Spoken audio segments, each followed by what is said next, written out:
Hello दोस्तों, अपने topic को कंटिन्यू करते हैं हम। Tropical seasonal forest. ट्रॉपिकल भूमध्य रेखा के आसपास, ट्रॉपिक के पास 0 डिग्री जो हमारी लाइन होती है धरती के सेंटर में, उसके 25-30 डिग्री ऊपर, 25-30 डिग्री नीचे, वो हमारा एरिया होता है ट्रॉपिकल। ठीक। अब ये ट्रॉपिकल सीजनल फॉरेस्ट का मतलब ये नहीं है कि ये ट्रॉपिकल एरिया में ही पाए जाएंगे। ये बात आपने ध्यान रखनी है। होता क्या है ना कि इस एरिया में जो फॉरेस्ट पाए जाते हैं, ठीक, अगर वैसी ही कंडीशन कहीं और मिल जाए तो वो वहां भी पाए जाते हैं। ये बात भी सही है कि अधिकतर ये कहाँ पाए जाएंगे? ट्रॉपिक के पास। ठीक, देखते हैं। These forest are also known as monsoon forest. इनको मानसून फॉरेस्ट भी कहते हैं। ये क्वेश्चन आ जाएगा, क्यों कहते हैं? Because they occur in regions where annual rainfall total is very high but segregated into wet and dry periods। बारिश होती तो बहुत है, पर कभी बहुत ज़्यादा होती है, कभी बिल्कुल कम। तो जब मानसून आ गया, जब बारिश एकदम आती है, तो हम कह देते हैं देखो जी मानसून आ गया। तो इसलिए हम उसको मानसून फॉरेस्ट भी कह देते हैं कि सारा साल बारिश एक यूनिफॉर्म रेट में नहीं होती, कभी वेट पीरियड है और कभी ड्राई पीरियड। तो क्वेश्चन आएगा ऐसा कौन सा फॉरेस्ट है जो कि मार्क्ड है, यहाँ पर जो कि सेग्रीगेटेड है वेट एंड ड्राई पीरियड में, और वहां पर क्या है, फॉरेस्ट को हम मानसून फॉरेस्ट भी कहते हैं। तो वो है आपका ट्रॉपिकल सीजनल फॉरेस्ट। देखो ना, शब्द से ही है सीजनल, कि सीजन के हिसाब से है, वेरी कर रहा है चीजें। ठीक, सीजनल। देखिए ये आपको मैटर दिखने में कम लगेगा, इसकी एक एक लाइन से क्वेश्चन आ जाता है यूपीएससी में। तो हमने धीरे धीरे इसको पढ़ना है, समझना है। ठीक है जी। और कुछ दिनों में मेरी ये बुक भी आ रही है, मैं आपको बताऊंगा।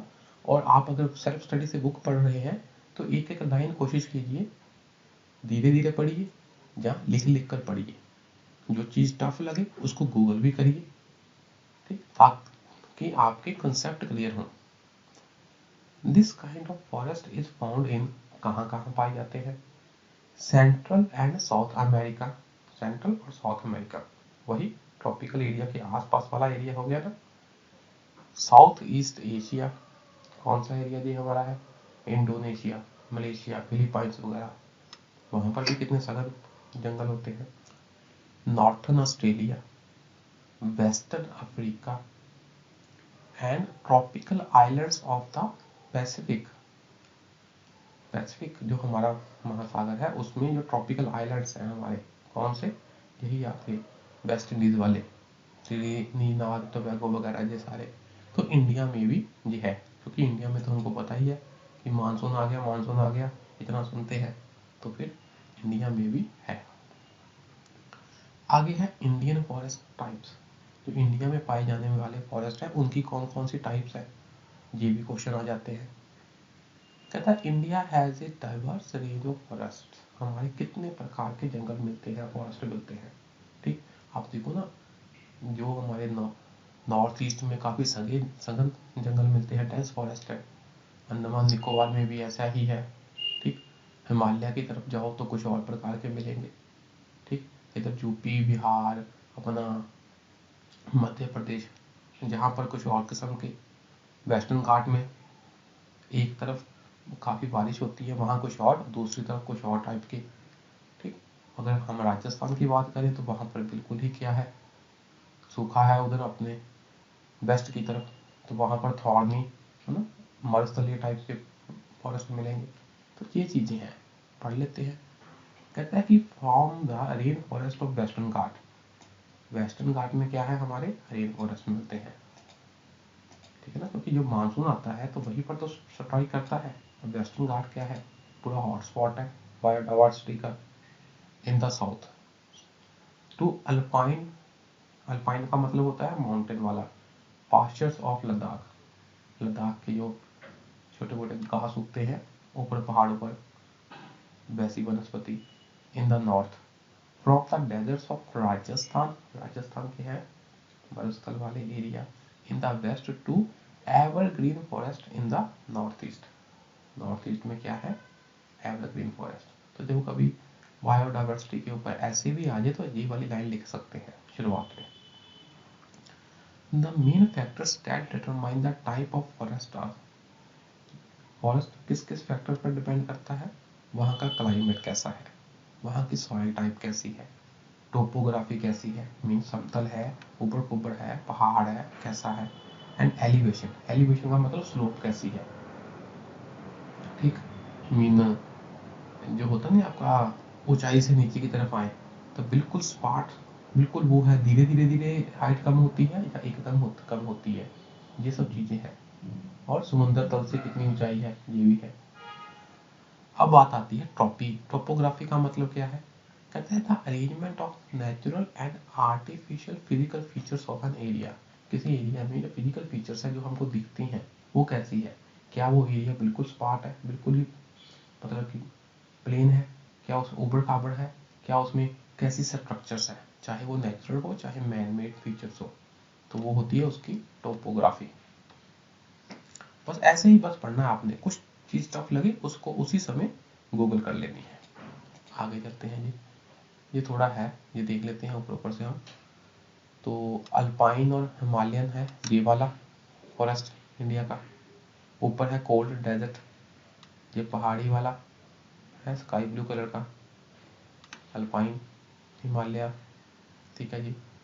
और ये नीले वाला कौन सा है, हिमालयन मॉइस्ट टेम्परेट है, ठीक है जी।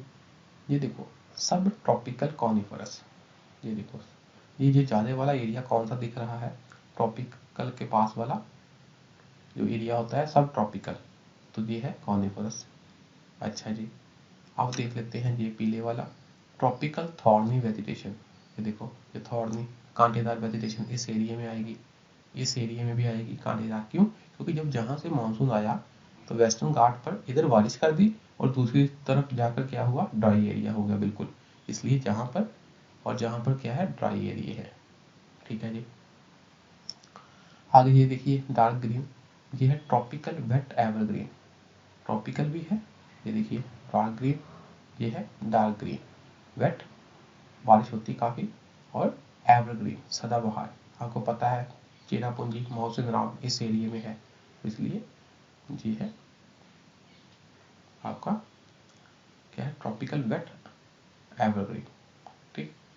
और है थोड़ा लाइट ग्रीन कौन सा है, ट्रॉपिकल मॉइस्ट डेसिडुअस, ट्रॉपिकल है, बारिश भी होती है और वो अपने पत्ते गिरा देते हैं, ठीक। एवरग्रीन में क्या है, पत्ते नहीं गिराते, सीजनली पत्ते नहीं गिराते, डेसिडुअस में क्या होता है, पत्ते अपने गिरा देते हैं।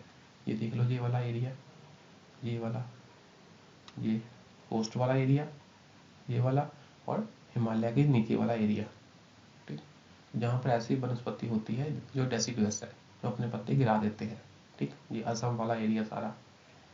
अच्छा जी, और ये आपका ट्रॉपिकल ड्राई डेसिडुअस, ये वाला क्या है, ट्रॉपिकल है और ड्राई भी है, ठीक, और डेसिडुअस, ज़्यादातर हमारा कौन सा हुआ, ट्रॉपिकल ड्राई डेसिडुअस, ठीक है जी। ट्रॉपिकल है, ड्राई भी है और डेसिडुअस, पत्ते गिरा देते हैं, बारिश बहुत अधिक नहीं होती, और ट्रॉपिकल ये वाला है हमारा, ठीक है जी। बस आपने देखना है, थोड़ा थोड़ा समझ लेना है, बार बार इसको देखेंगे और चीज़ें डिस्कस करेंगे तो चीज़ें काफ़ी क्लियर होंगी। अच्छा जी, ट्रॉपिकल वेट एवरग्रीन फॉरेस्ट, अब हम इसको एक एक करके पढ़ लेंगे। जो ट्रॉपिकल है और वेट है, बारिश होती है, और एवरग्रीन, ठीक है, ये क्वेश्चन आए हुए हैं।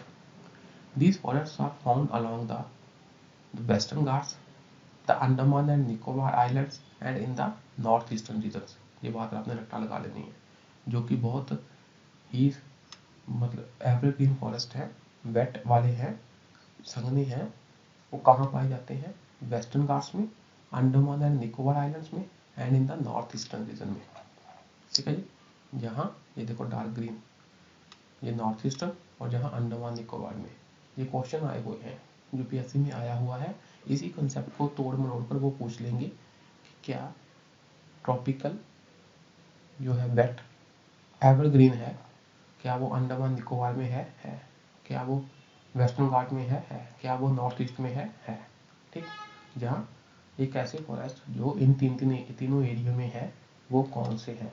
आपको ये tropical wet evergreen, tropical moist deciduous ऐसे ऐसे ऑप्शन दिए होंगे जो कि ऐसे फ्री में, तो आपने टिक करना होगा, इसलिए ये बहुत इंपॉर्टेंट लाइन है। The trees form A tyre pattern, जहाँ के जो वृक्ष वगैरह होते हैं उनका टायर होता है। टायर मतलब जमीन से एक प्रकार के होंगे प्लांट, फिर दूसरे प्रकार के प्लांट, फिर तीसरे प्रकार के बड़े वाले।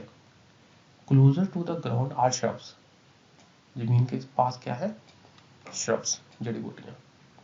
फिर आते हैं शॉर्ट ट्रीज, ठीक है, छोटी ट्री। और फिर क्या है, टॉल ट्री। ठीक, आपने इतना याद रखना, ये टायर पैटर्न बनाते हैं। ठीक, छोटे, फिर बड़े, फिर बहुत बड़े। आगे चलिए, ट्रॉपिकल मॉइस्ट डेसिडुअस फॉरेस्ट, जो क्या है, पत्ते गिरा देते हैं। देखो इसको फिर ध्यान से देखो, ट्रॉपिकल मॉइस्ट डेसिडुअस, ये देखिए, ये वाले थे ना। अच्छा जी, तो देखिए ये भी ऐसा ही होता है ना। देखो जो बिल्कुल डार्क ग्रीन के पास होंगे वो, ठीक है जी। देखो जी, these forest are found throughout India, ये इंपॉर्टेंट बात है, थ्रू आउट इंडिया पाए जाते हैं। ठीक है, जो मॉइस्ट भी है और डेसिडुअस है। डेसिडुअस मतलब पत्ते गिरा देते हैं। Except in the western and the north western region, west और नॉर्थ वेस्ट रीजन को छोड़कर पूरे इंडिया में ऐसे वृक्ष मिल जाएंगे। देखो जी, ये जो इनकी वनस्पति होती है, इनके पेड़ पौधे होते हैं, ऐसा नहीं है कि एक जगह पर एक तरीके के ही पाए जाएंगे, वो दूसरी जगह पर भी पैदा हो सकते हैं ऐसे। ट्रीज आर टॉल, लंबे होते हैं। हैव ब्रॉड ट्रंक्स, जो उनके तने होते हैं बहुत ब्रॉड होते हैं, चौड़े होते हैं। ठीक है ना, टॉल होते हैं ट्रीज, और उनके तने क्या होते हैं, बहुत क्या होते हैं, ब्रॉड होते हैं। ये लाइनें इंपॉर्टेंट है। ऐसी कौन सी फॉरेस्ट है जो कि काफी लंबे हैं और उनके तने ब्रॉड है, तो वो है मॉइस्ट डेसिडुअस, डेसिडुअस वाले। दे हैव ब्रांचिंग रूट्स, उनकी रूट्स की कितनी ब्रांच बन जाती हैं, दूर दूर तक ना वो फैलते रहते हैं। And trunks to hold them firmly to the ground, और उनके तने इतने चौड़े इसलिए होते हैं ताकि वो बड़े वृक्ष हैं ये, तो ताकि, और जड़ें भी इनकी दूर दूर तक ब्रांच बनती बनती पूरी ना धरती में फैली होती काफी हद तक। ठीक, तो ये क्या है, ताकि धरती को अच्छे तरीके से होल्ड करके रखें, क्योंकि ये भारी होते हैं वृक्ष। Tree, some trees shed their leaves in the dry season, deciduous का मतलब भी यही है। डेसिडस का क्या मतलब है कि जब ड्राई सीजन आया तो अपने पत्ते गिरा दो। ठीक है, अच्छा जी, पत्ते गिरा दिए। These forest are dominated by sal and teak, देखो कौन कौन से यहाँ पर होते हैं, साल होता है, टीक होता है, एंड कुछ और प्रकार के ट्री जैसे मैंगो, बैम्बू और रोजवुड वगैरह। आपने गूगल पर इनकी फोटो देख लेनी है। ठीक, आगे है लिटरल एंड स्वैम्प, दलदली एरिया वाले forest. Littoral and swamp forest are found in the delta area of the Ganga and the Brahmaputra, Ganga और ब्रह्मपुत्र नदी के डेल्टा रीजन में पाए जाते हैं क्या, littoral and swamp forest, delta region में, क्योंकि यहीं पर तो दलदल होगी ना। And along the Andaman and Nicobar islands, जहाँ पर भी, ठीक, यहाँ पर भी जहाँ दलदल है तो वहाँ पर ये पाए जाएंगे।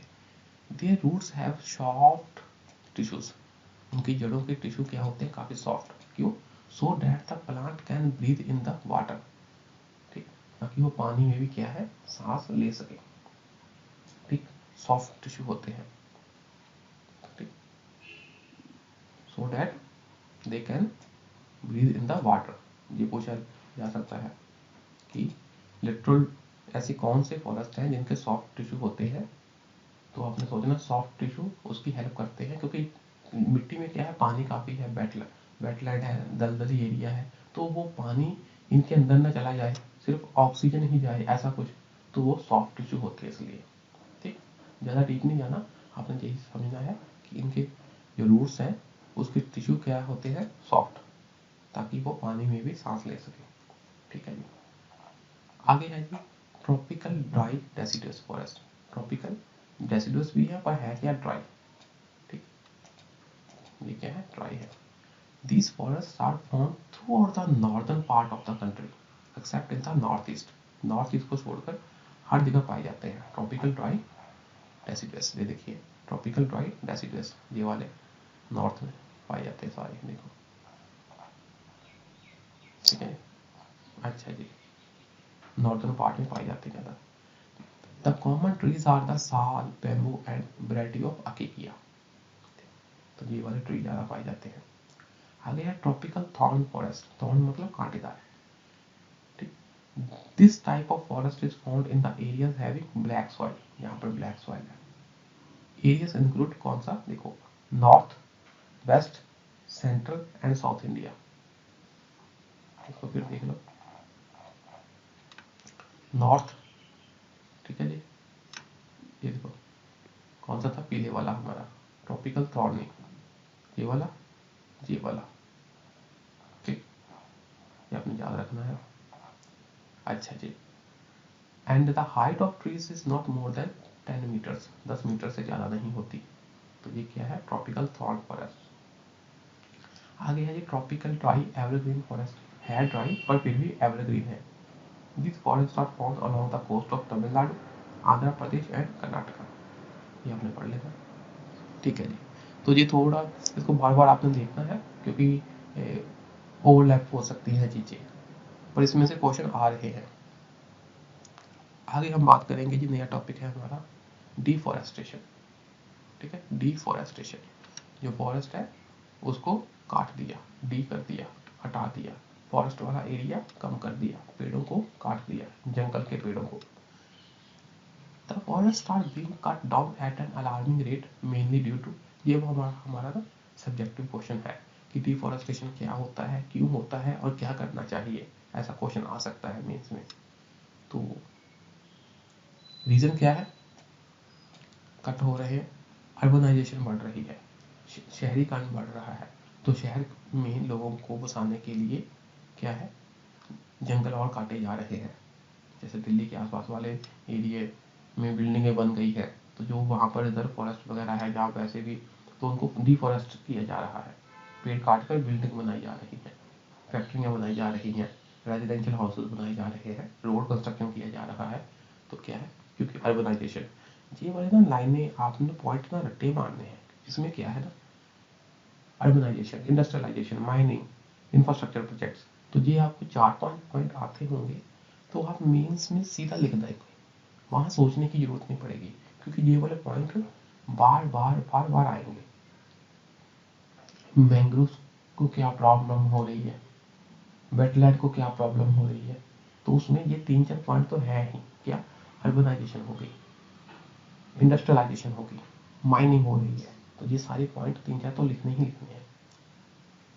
इंडस्ट्रियलाइजेशन हो रही है, इंडस्ट्री सेटअप हो रही है, ठीक, फॉरेस्ट में वहीं से रिसोर्स यूज़ करके वहाँ पर इंडस्ट्री लगा दी, वेस्ट जनरेट हो रहा है, ठीक, फॉरेस्ट क्लियर कर देते हैं जी, फिर माइनिंग हो रही है, जहाँ पर मिनरल्स निकालने हैं वहाँ के तो फॉरेस्ट नष्ट कर ही देते हैं जी। Creation of infrastructure projects, infrastructure projects कैसे, डैम बना दिया, ठीक, जहाँ कुछ और इंफ्रास्ट्रक्चर आप देख लो क्या हो सकता है, कुछ आपका स्पेशल इकोनॉमिक जोन बना दिया, उस प्रकार से बड़ा सा प्रोजेक्ट डैम वगैरह ना ऐसे बना दिया। शिफ्टिंग कल्टीवेशन भी, क्योंकि जब हम शिफ्टिंग कल्टीवेशन करते हैं तो पेड़ों को काट देते हैं, आग लगा देते हैं, तो वहाँ पर कल्टीवेशन करते हैं तो पेड़ों को काटना क्या हुआ, डिफॉरेस्टेशन। आगे है use of wood for domestic and other purposes, ये भी कारण है, कुछ और कारण देख लो। Deforestation also results from overgrazing, अगर हमने पशुओं को ज़्यादा चरा लिया तो उन्होंने सारी घास खा ली, पत्ते खा लिए, तो भी फ्लड आ गया, आग लग गई, किसी कीड़ों ने अटैक कर दिया, पेस्ट अटैक हो गया, कोई डिजीज आ गया, बीमारी लग गई, है ना। And communication and defence activities, तो हमने क्या है वहाँ पर अपना, मान लो बॉर्डर एरिया है, बॉर्डर एरिया में हमने एक अपना पूरी चौकियाँ बनानी है, ठीक है, बॉर्डर पोस्ट बनाने हैं, तो फॉरेस्ट को क्लियर किया जाता है। जहाँ जो कम्युनिकेशन की लाइन बिछानी है, ठीक, तो भी क्या है, जहाँ सड़कें बनानी है तो क्या है, फॉरेस्ट को क्लियर किया जाता है। तो ये क्या है, मेन रीजन। आगे चलते हैं जी। आगे कुछ बात आएगी डेजर्ट इकोसिस्टम की। डेजर्ट इकोसिस्टम उसके बारे में देख लेते हैं थोड़ा सा। डेजर्ट मरुस्थल। Deserts are formed in regions where annual rainfall is less than 25 centimetre. मतलब आपने एक बर्तन में पानी कलेक्ट किया, जितना सारे साल में पानी आया वो पूरा पैलेट होना चाहिए बर्तन, ठीक। तो उसका 25 सेंटीमीटर एरिया बढ़ गया। तो मतलब जो हम ऐसे कैलकुलेट करते हैं ना, ऐसे भी अगर पानी बरसे तो कितना वाटर लेवल अप होगा। तो जैसे एक बर्तन रखा हमने, सारा साल का हमने पानी नोट किया, वहाँ पर ओपन रखकर कितना बारिश हुई, तो उसका अगर 25 सेंटीमीटर ही बढ़ेगा तल से, तो ये होता है मेजरमेंट का तरीका। तो अगर 25 सेंटीमीटर से कम है तो हम कह देते हैं ये क्या है, डेजर्ट। तो आप कहोगे सर हम क्या डाटा याद रखें? देखो जो इम्पोर्टेंट डाटा है वो याद रखना होता है। 25 सेंटीमीटर से कम हो तो क्या है, desert. They are also found in hot regions where there is more rainfall, but on an annual basis the distribution is very uneven. ऐसा नहीं है कि जहाँ पर रेनफॉल कम है वहीं पर डेजर्ट होंगे। जहाँ पर रेनफॉल अधिक है पर क्या है, एकदम होगी और बह गई, ठीक है, और काफ़ी अनइवन। अनइवन मतलब कि किसी एक एरिया में होगी दूसरे में नहीं हुई, सारे किसी एक समय में एकदम होगी बाकी समय में नहीं हुई, तो उसे कहते हैं अनइवन। ऐसा भी हो सकता है। और दूसरी बात है कि डेजर्ट का मतलब ये नहीं होता कि हमेशा गर्म वाला एरिया। जहाँ ठंडा एरिया है पर बारिश नहीं होती, वनस्पति नहीं है, जैसे अपना लद्दाख साइड का एरिया, ठीक, पोलर साइड का एरिया, तो वो भी डेजर्ट है अपने आप में, तो उसे कोल्ड डेजर्ट कहते हैं। There is generally lack of rain in the mid latitude. Mid latitude की बात करें तो वहाँ पर रेन कम होती है। मिड लैटिट्यूड समझ क्या होना, इक्वेटर है 0, पोल है 90 और बीच वाला area. This is often due to stable high pressure zones. ये क्वेश्चन आएगा आप मेंस में, कि जो प्री में भी आ सकता है, कि जो मिड लैटिट्यूड के एरिया होते हैं वहाँ पर डेजर्ट क्यों है। तो आपने कहना है कि वहाँ पर high stable high pressure zone रहता है। ये बहुत इंपॉर्टेंट पॉइंट है, हाई प्रेशर जोन रहता है। हाई प्रेशर जोन से क्या होता है कि जो अगर लो प्रेशर हो ना तो आसपास वाली एयर उसकी तरफ आएगी, तो जब एयर आएगी तो अपने आप में कहीं ना कहीं से मॉइस्चर लाएगी, तो मॉइस्चर लाएगी तो भी तो जाके बारिश होगी। पर अगर प्रेशर ही हाई रहा इंटीरियर में तो क्या होता है, तो वहाँ पर जो एयर नहीं आ पाती जिसके पास मॉइस्चर हो, तो बारिश भी नहीं होती। ये एक बात है याद रखनी आपने, क्योंकि वहाँ पर क्या है, हाई स्टेबल प्रेशर जोन्स होते हैं। These deserts of temperate regions often lie in the rain shadow zones. Rain shadow zone में होते हैं। Rain shadow zone का मतलब कैसे है, जैसे मान लीजिए पहाड़ है, इधर से हवा आई तो पहाड़ से पहले जब राइज करेगी तो बारिश कर देगी, तो जब पहाड़ के दूसरी तरफ जाकर जब वो डिसेंड करेगी, नीचे उतरेगी, तो क्या है, तो उसमें मॉइस्चर पहले से खत्म हो चुका होगा। और ऊपर से क्या है, जब ऊपर चढ़ती है तो ठंडी होती है, जब नीचे आती है ना एयर तो गर्म होती है। तो गर्मी के कारण भी और लैक ऑफ मॉइस्चर के कारण भी क्या है, वहाँ पर रेन शैडो जोन होते हैं। तो कहने का मतलब है कि इनकी बाउंड्री पर पहाड़ वगैरह होंगे तो पहाड़ से पहले ही बारिश होगी, पहाड़ के दूसरी तरफ जहाँ तक जब आपकी एयर आई तो बारिश नहीं होगी। तो ये होती है रेन शैडो जोन्स। अधिक जानकारी के लिए आपने गूगल करके देख लेना है। Because high mountains block of moisture from the seas. तो समुद्र से आने वाला जो एयर है जो अपने साथ मॉइस्चर लेकर आएगा, तो पहाड़ों ने उसको ब्लॉक कर दिया। ब्लॉक कर दिया, जब पहाड़ की दूसरी की तरफ एयर जाएगी तो उसके पास इतना मॉइस्चर नहीं रहेगा, तो उसको कहते हैं रेन शैडो जोन। तो ये दो बातें आपने याद रख लेनी है, क्योंकि ये इंटीरियर वाले जो होते हैं ना, मिड वाले लैटिट्यूड में पूछा जाएगा कि मिड वाले लैटिट्यूड में ही इतने मरुस्थल क्यों पाए जाते हैं। तो आपने ये कहना है कि एक तो वहाँ वो रेन शैडो जोन होते हैं, वहाँ पर पहुँचते पहुँचते एयर में मॉइस्चर रहता नहीं, और दूसरी बात है कि वहाँ हाई प्रेशर होता है, हाई प्रेशर जोन होते हैं जो कि अट्रैक्ट नहीं करते एयर को। ये दो रीजन सबसे इंपॉर्टेंट है, ठीक। हाई प्रेशर जोन से एयर दूसरी तरफ फैलेगी, वो उसकी तरफ नहीं आएगी। ये दो पॉइंट बहुत इंपॉर्टेंट है। अडेप्टेशन हम नेक्स्ट क्लास में पढ़ते हैं। आज के लिए इतना ही। थैंक यू, शुक्रिया।